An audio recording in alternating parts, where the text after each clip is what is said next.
So, with no further ado, we're going to begin with our first of 9 students today. Christopher Courtney, please present your thesis. Thank you.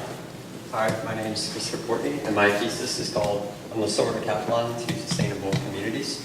So this is a project that we're looking on advancing the ideas from the decathlon and seeing if you can create more versions of it that can potentially be used in a community. So the thesis goal is to design a housing solution that has ideas in the decathlon and other ideas that it's about trying to make a home that themes around React. React is about adapting to different climate zones, different cultures, but having something that is unique each time. And what you're going to see later is that the thing that is unique in all of them that is going to save costs in the mass production is the core. We're going to see that.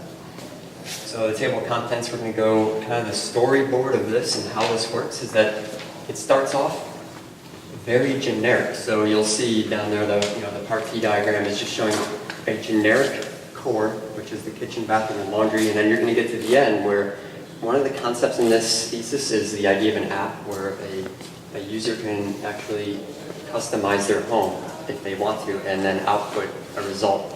And so at the end, you're going to see it's going to get very specific. In the middle is this matrix that shows all the options. So it kind of branches to all the options and gets narrow again when it picks a site. So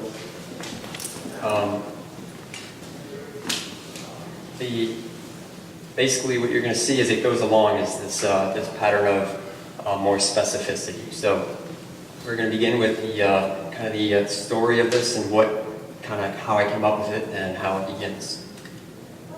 So a lot of the inspiration you're going to notice is from various Native American tribes that we are trying to market this idea to. They are also interested. They reached out to us after seeing React Home as well, and there are people that are interested in actually changing their lifestyle to live more sustainably. So they're reaching out to us, and we're trying to actually look at some of the passive technologies that have been historically used in the past that have been forgotten. Things like passive ventilation and solar gain. So those technologies, old and new, can be brought together. So just a little bit of Apache, because the Apache is the eventual kind of choice. I have a hypothetical client. You'll see the Apache's history is very important in some of the inspiration, especially their nomadic nature. And you'll see that there's a mobile home that is inspired by the wiki-up and the flexible nature of being able to pick it up and leave. So they're resilient over time. They've been pressured. They had to adopt an agrarian lifestyle, and now they adopted the Spanish horse, and now they adopted the car. But there's a lot of room for improvement where this can be kind of adapted to their situation. So some of the takeaways, the flexible wiki-up, the nomadic tribe, also the intergenerational families. You'll see this is very important. So they have old and young living together. So can a house be designed so that if someone is old and they're leaving the house, then you can shrink the house, or if someone has a family and they're growing the house, you can add additions to the house. And so then that's some of the inspiration from the old. Some of the inspiration from the new, and you'll see the Solar Decathlon, React Home, Submission. We introduce technologies like hydroponic gardening. We have various thermal mass, trom wall. We have an actual solar dryer. You'll see a passive drying of laundry, and so some of the new technologies and old. The beginning of this process was looking at how can I combine all the great ideas that went into Decathlon and kind of unify them, because we had 8 architects, and then at some point we had 16, and we had 4 schemes at once, but one thing that was common was a core. So you'll see that can you build around the core, make that mass produced, and have the wings of the home be flexibly changed so that the user can customize and get any shape they want, and eventually produce an output. So this is what I was talking about. There were 4 schemes that were inputted into the final Solar Decathlon submission. This is one of them, the compact. The theme of this is about being small, condensed. So this house is eventually going to be adapted to the mobile home that can be picked up and moved because it's so small. And this one focused on high efficiency of combining the kitchen, bathroom, laundry as tight as possible, reduce plumbing, wiring, everything is kind of the cost reduced. So looking at some of the precedents, you'll see that a lot of this is inspired, like I said, from different climate zones and how they built in those climate zones and why. So you'll see that over time, various cultures have fundamentally already produced the most efficient method they can, obviously without electricity. So you'll see some are based on insulation, you'll see some are based on local materials, Some of them are based on raising the house up so you can get ventilation underneath the house. And so that's a strategy also to raise above to get away from predators, of course.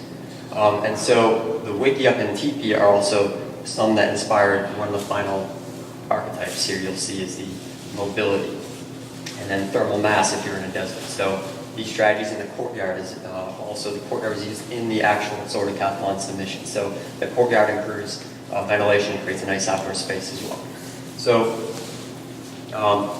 some of the precedents moving further in time, what is going to be new about this project? So what I'm looking at doing is combining architecture and an app that can help a user get something specific but without getting the monotony. So you'll see that one of the, so we talked about the wiki up and the communal living of that, but one of the precedents I want to talk about is the Levittown, just briefly, that there was ways to improve this, but it did start the idea of kind of a catalog home, but also mass producing is something interesting. It tries to reduce the cost of something. So can that be changed to get more variance, but still get that mass produced idea if you're building an entire community, but only mass producing the core, like I said. So some other precedents now looking further in time that look at communal living and shared spaces, shared greenery spaces, and then you'll see there's one desert area that this one's focusing on for like an Apache climate, conserving water, communally conserving water in natural areas. So one of them that was very influential was Mike Binder's project. This helped us think and get going on some of the latest technologies like phase change materials and various water filtration methods get thrown into video design. And so then you get to the actual sort of decathlon. I'll go briefly through the main ideas is that as a kit of parts, you can assemble it, connect up to the core. The wings of the home can connect to the core. And there's also this spine wall that's inside the core that has all the plumbing, wiring, and air. So that is basically all the necessities of a home back to back that can be easily maintained. Some of the ideas of intergenerational families is also the 7th generation living principles, thinking in the future, living so that you don't damage the next generation. So this is thinking, if you want a maintenance, you want to fix something, you want to be able to fix it easily. So we also have the idea of disentanglement. So you disentangle the structure from the walls and the plumbing are separated from your installation so that you can fix something easily and not destroy something that lasts 80 years to fix a pipe that only lasts maybe 20 years. Another key concept was that this home is being virtually modeled even as we speak in various parts of the country. So the climate is already being inputted in how your energy levels would change and your water levels and precipitation levels. So this is something that's very important and I'm going to explore further is what type of house would you want in each one of these zones, but can you have some unique kind of shell, a unique shell that is central to all of them. So the sort of decathlon, just a few pictures if you haven't seen it. There's the red spine wall. This is a living space with some functional furniture. There's that key wall that will be, for the sake of consistency, I kept it red in every version of this house, even though you could change the material, but it helps unify. So it's the bathroom on the exact opposite side. You have anything you need to fix on the opposite side. Those panels can be taken off without destroying your installation or dealing with messy drywall. So this is the courtyard that was central to this theme. It's called the court. And what you'll notice is when I get to the archetypes that I've created, there are 3 archetypes, and you'll see those headers at the side: cluster, compact, and court. So court was largely influenced by the solar decathlon, but compact is influenced by more the wiki up and the mobility.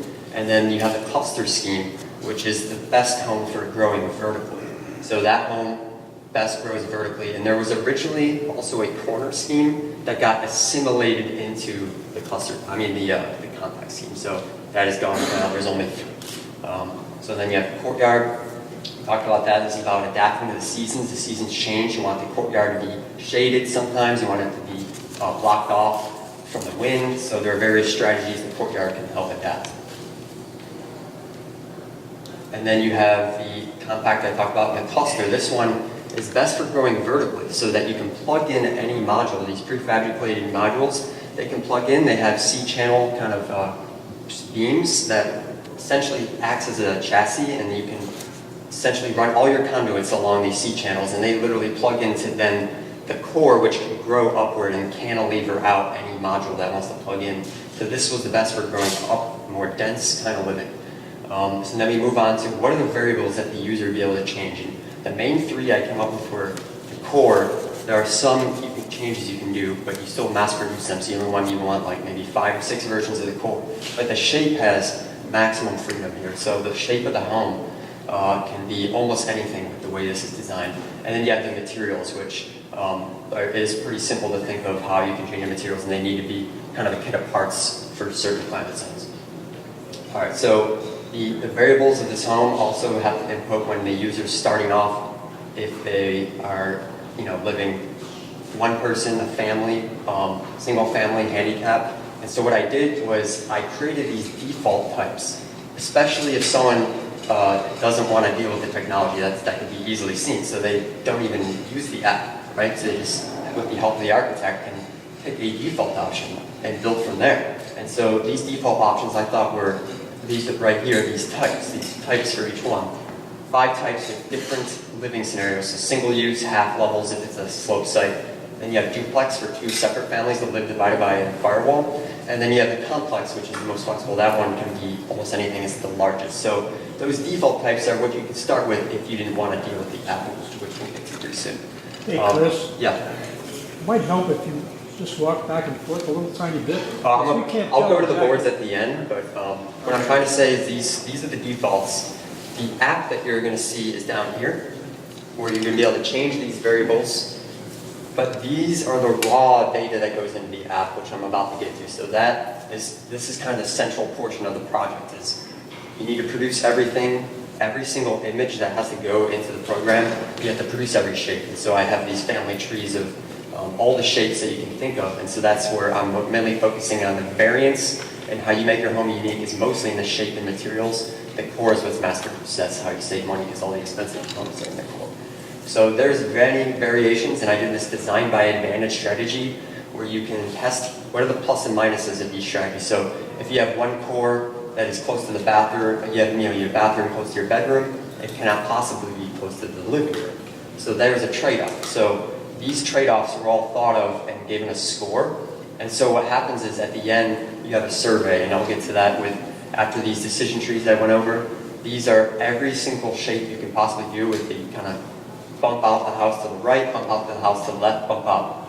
Y, Z, has every direction you can bump it out.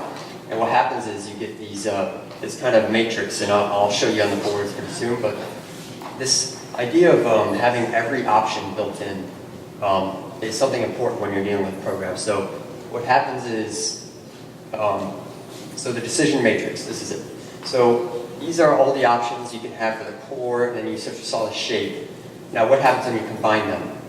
So this is the matrix of all the 3D defaults. You have them right here. So for every kind of function and use, and then you have those 3 major types that you can pick.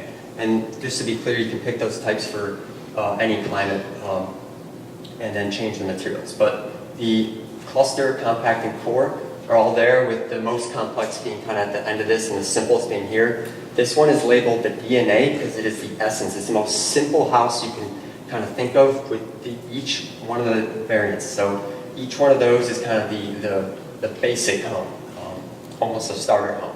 And so these are what the main ones come up with before you can start tinkering with the app. And so on the next slide, this is where a user would be involved now. So this is the Apache tribe in Arizona, Vilas, Arizona. So this is one that's most dealing with intergenerational families. Do you have a question?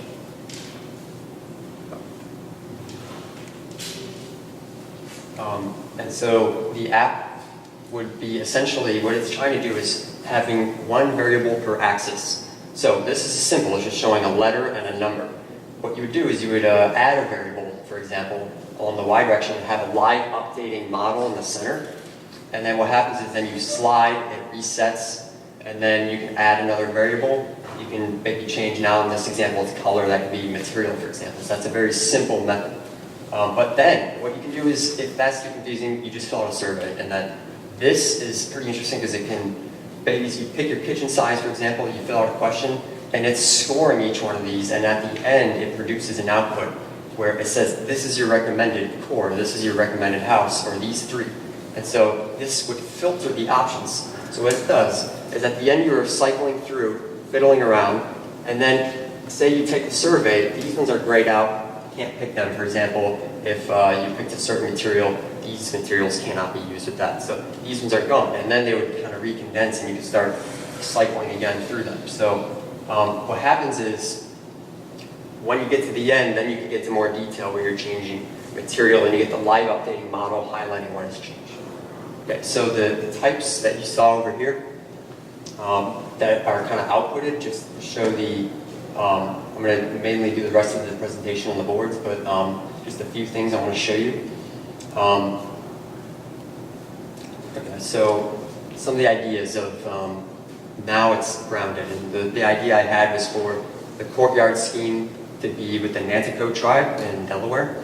And so this theme is about a two-story house, and this one focuses on kind of natural and artificial materials, blending a natural courtyard and the artificial core. So there's an outdoor natural space for growing food that can kind of harness the sun's energy, and that's where you also have some of the technologies from the sort of Decathlon with passive drying. So this is showing where that stair goes up to the bedrooms, but you have either on opposite sides, you have the kitchen and then laundry and bathroom. And then you have the courtyard space, and then you have essentially just a night rendering showing how the lighting could feed from that utility spine wall, where you have these panels that can take off and change any electrical problem that you have. So then you get to the compact scheme.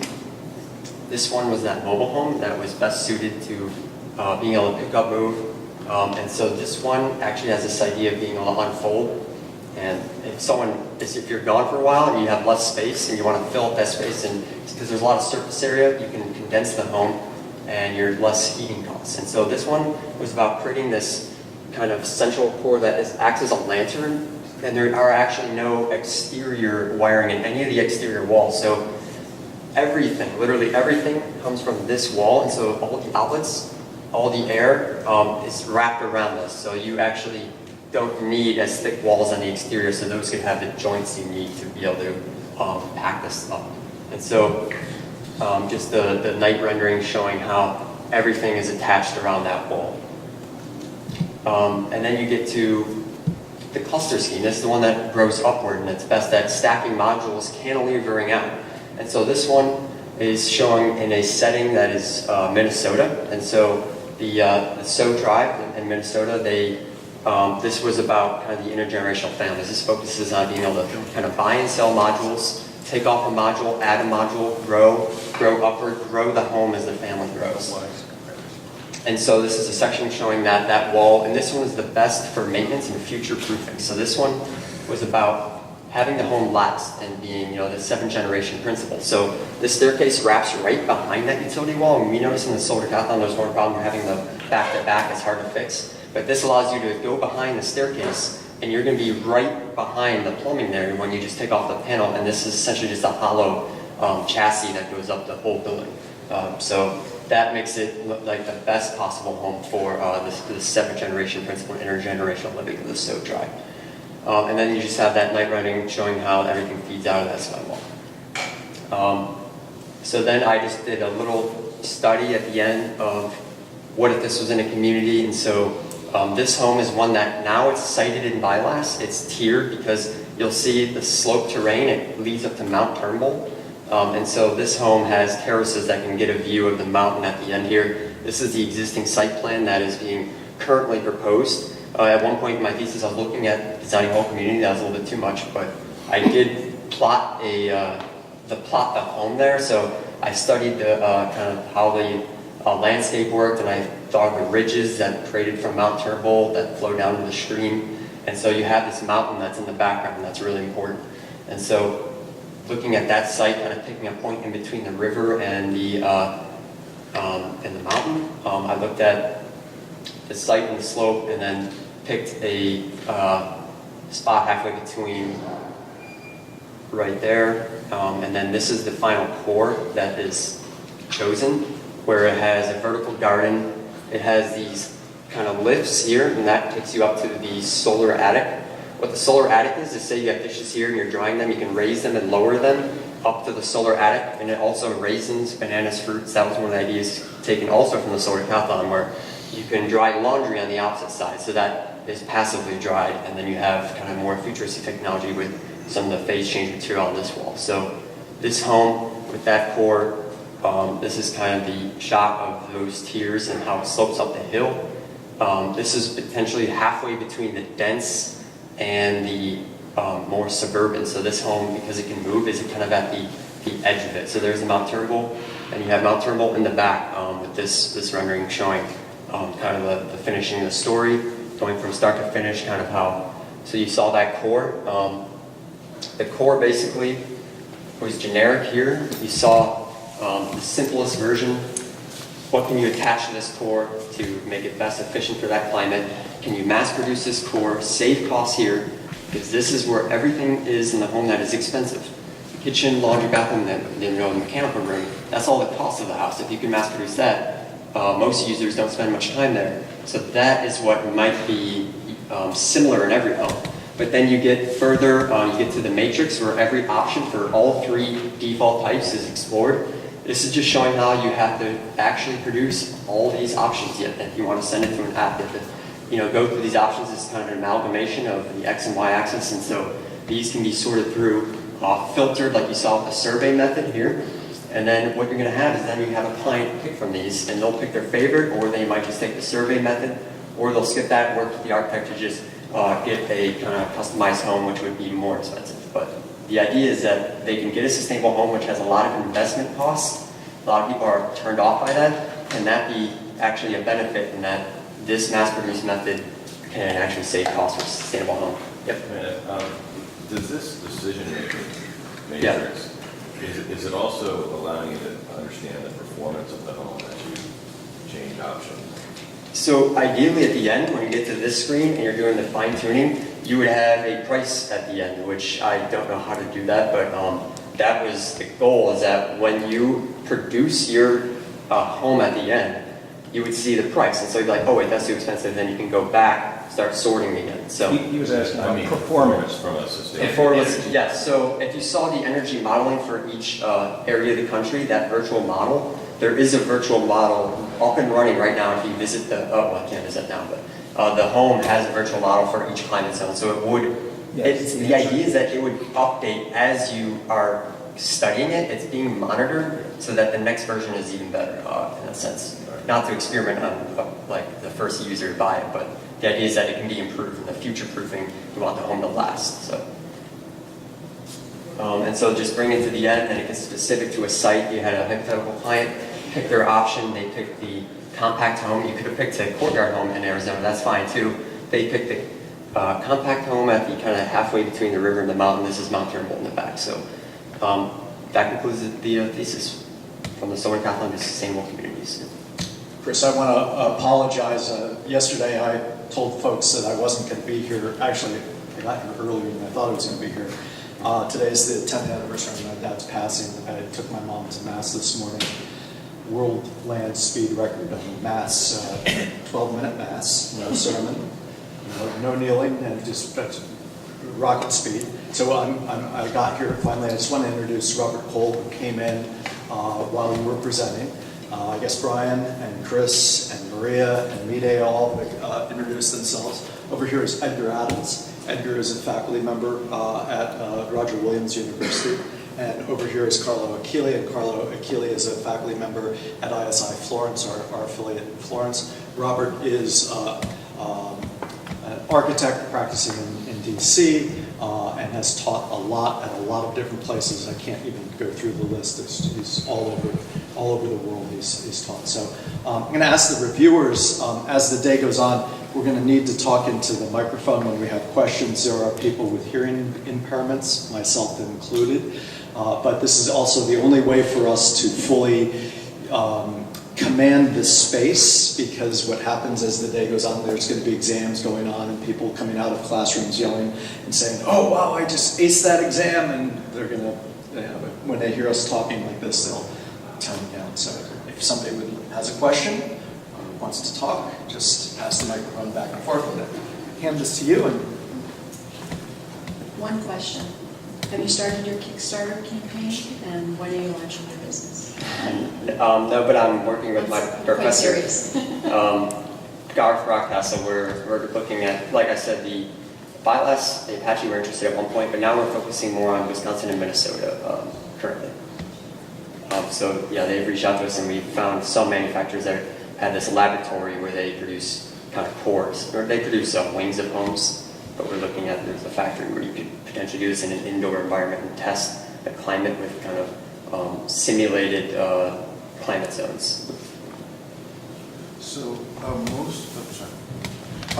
most of the building components prefabricated. Yes, and there's. So these are in a sense modular. Yeah, most of them are modular, but there's also a panelized version. When you see some of the renderings, you'll see the paneled nature. They use SIPS panels, and the reason we use SIPS panels, you order them, they can span 20 to 40 feet. They're structural themselves, but they separate the insulation from the plumbing and wiring. So we use SIPS panels, which are almost just like bearing walls in most cases.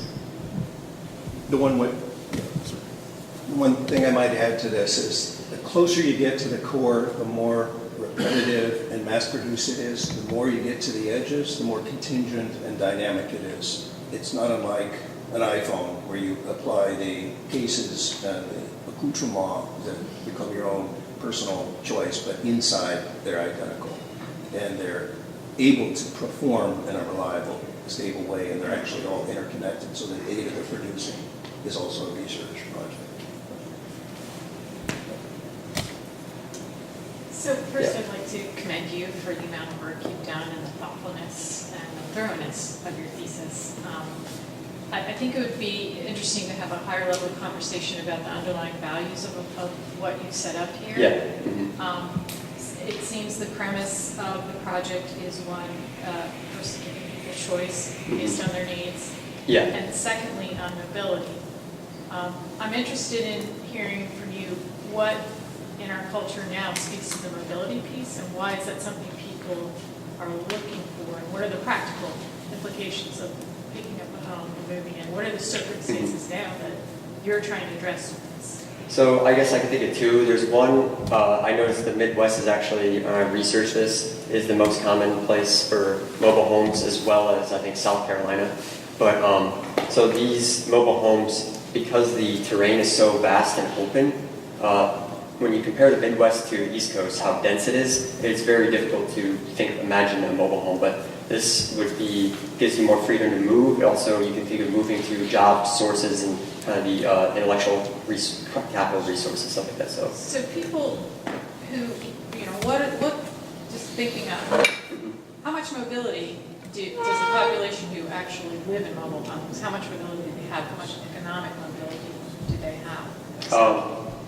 Yeah, you're right. So usually they wouldn't in most circumstances, right. But I'm hoping that these homes, when you think of the nature of these reservations they have, that they own vast territory for inside the reservation. So they have more land than as far as the East Coast. So is that a big need within the specific audience you're presenting for in your thesis? Is that like within? Yeah, it matches. So some of the research I did showed that their adoption of they were always mobile people, especially when they adopted even the car now. They adopted from the horse to the car, and a lot of them are mechanics. When I was researching, most of them want to be, work in dealerships and stuff like that, and mechanics. So that was a very common profession in that area. And so I was thinking it matches that theme as well. But I just want to maybe help you with this. One of the, I think, backgrounds that you're getting at with the question is there's really only one type that's mobile here. yeah, It's a compact type, and that's the one where the core itself is imminently transferable. You can load 5 or 6 of them on a single truck and go to a site, and then all the attachments are more contingent. It's also more about the cost of shipping is reduced. When you think of most homes are shipped packed up, you're shipping space, and so that costs money. So if you condense everything, then you're saving costs for the initial site. So it might not move that much, but the initial siting of the project, it will save you cost in the amount of condensing that can be done. Sure. I think a lot of people now this is always something that comes up within architecture and construction, this notion of prefabrication and how it can solve a lot of Yeah. issues. But I think the underlying values here are really kind of an American ideal Okay. about mobility, choice. And to me, the bigger question is like, how realistic are those? And Yeah, like- certainly for the compact home, I can see Right, that, yeah. right. And actual people build these and they have actual sites. So there are like a lot of sunk costs into Mhm. committing to where it is. But I do like the idea that it's an education, like, I guess the role of the architect here is someone who is directing someone's choices in the format of an app. Yeah. That's how you see the architect. It's also in the sense that, as compared to, like, the less ideal when you think of Uptown, that was very little influence. And so Yep. that was not what you want to do. And so what I was looking at was having an idea where the app gives you more freedom, but you still have a well-produced home and a sustainable home. But, John. I don't know if anyone else has any talking, so. I wanted to ask a little bit about the idea that Garth spoke about, where the core is kind of the consistent, and then the skin, Right. both the shape and the actual detailing and the composition of key parts of the skin. Did you study, and I apologize if you spoke to them, but did you study different kits of parts for different climates? Yes. Where, So, for example, the courthouse, the courtyard, that one, in the case of the store Decathlon, it just used birch and it used laminated bamboo, which for the East Coast that made sense with the product we chose. And so, and some of them, in another home, I used actually kind of the rammed earth idea for patching, the adobe. And so there are certainly, with the thermal mass, all that, when I talk about the history of how the indigenous already had a tendency to produce the most efficient passive home throughout time. So those materials and local materials was a key thing throughout the project. because I was asking not so much about materials and sourcing, but also wall assemblies. Oh, wall assemblies, right. How much R-value insulation, Yeah.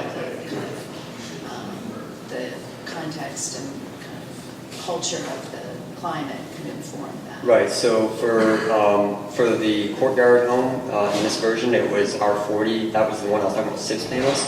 And one of the advantages we did with our wall assembly specifically was that by taking out the plumbing and wiring from that insulation, the SIPs, the foam in between the two structural, so that is basically continuous insulation. So there's no thermal bridging, no studs creating gaps. And so that was the ideal for kind of, keeping the hot in or keeping the cold in. So in almost all of them, they actually tried to have continuous insulation because that played into the idea, I mentioned it quickly, I think the idea of disentanglement, so separating the functions of a wall. So that idea plays into disentanglement where each function of the wall is separated by its lifespan.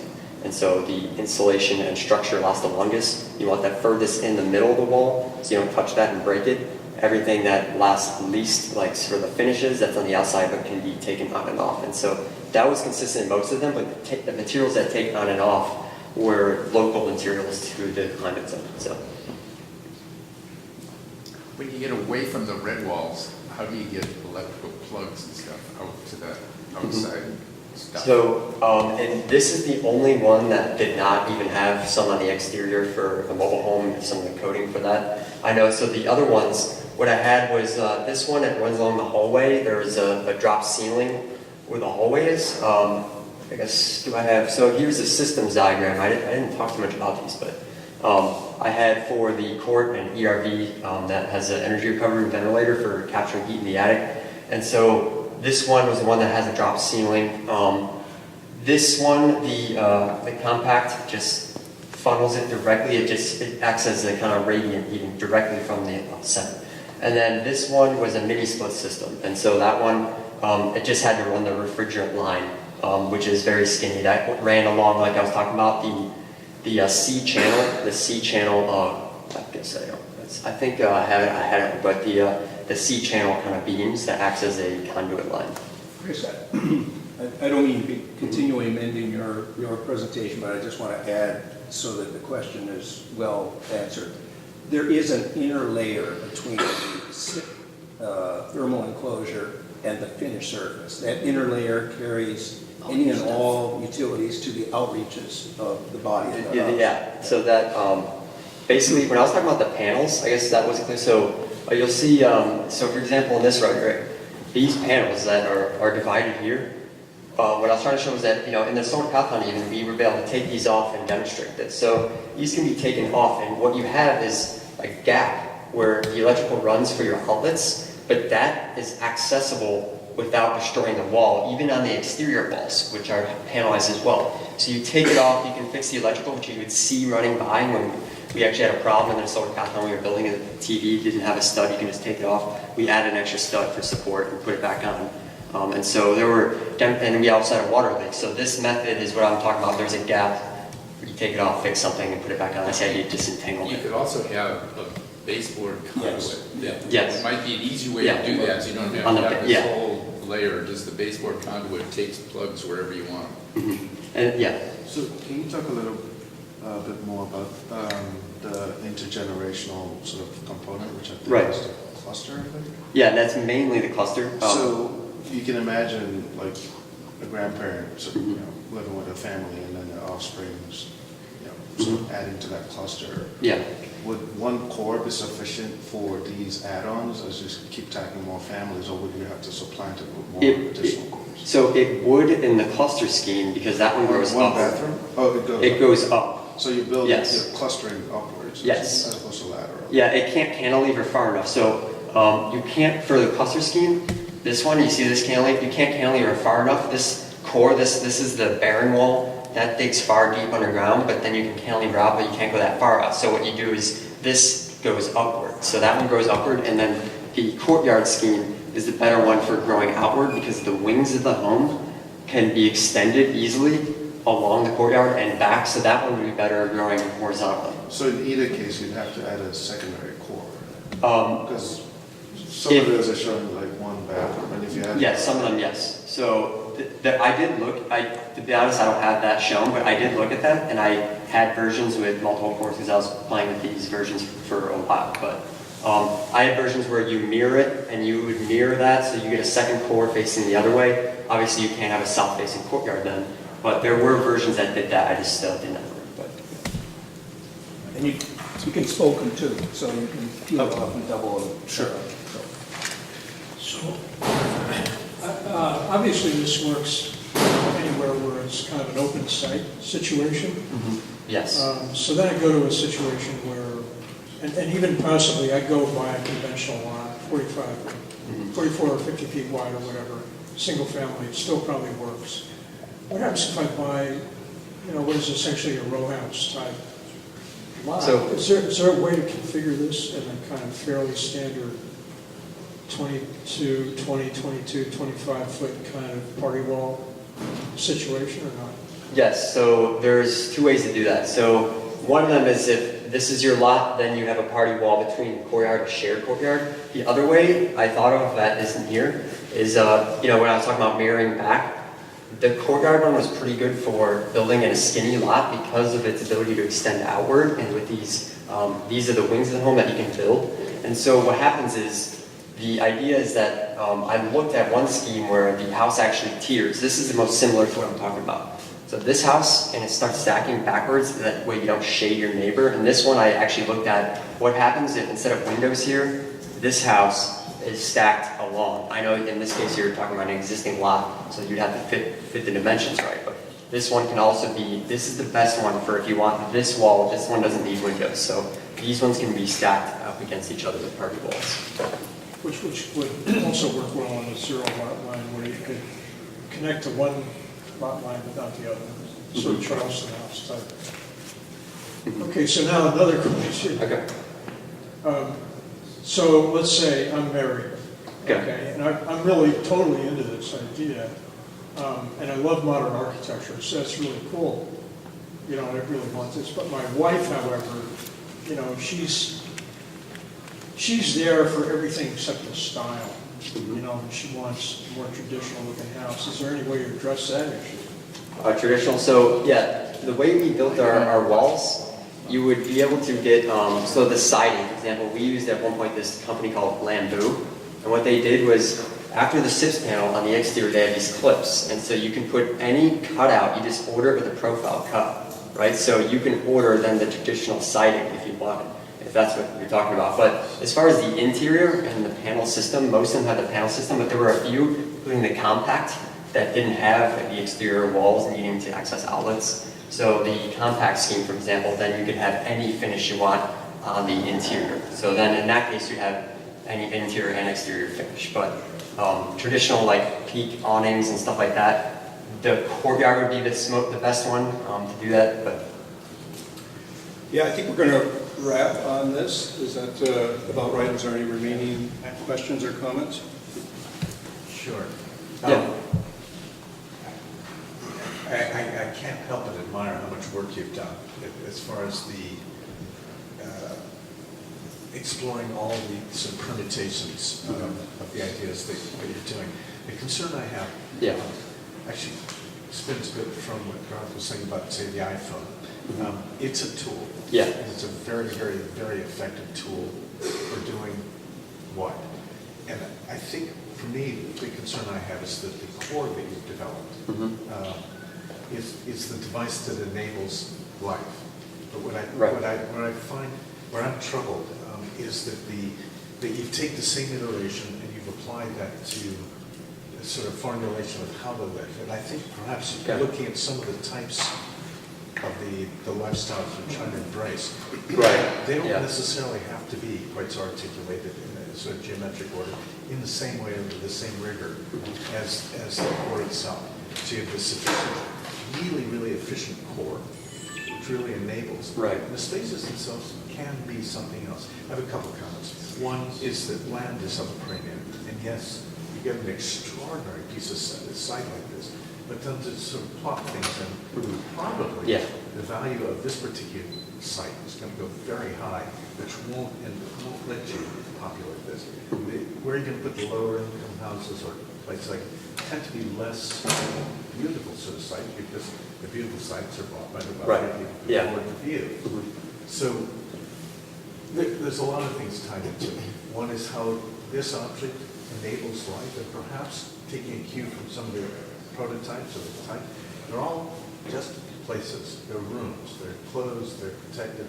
They're much more elemental in as much as they're keeping the sun, the weather, their sense of enclosure, it's the home, and then they relate out. And at the moment, it's an object sort of put in the landscape.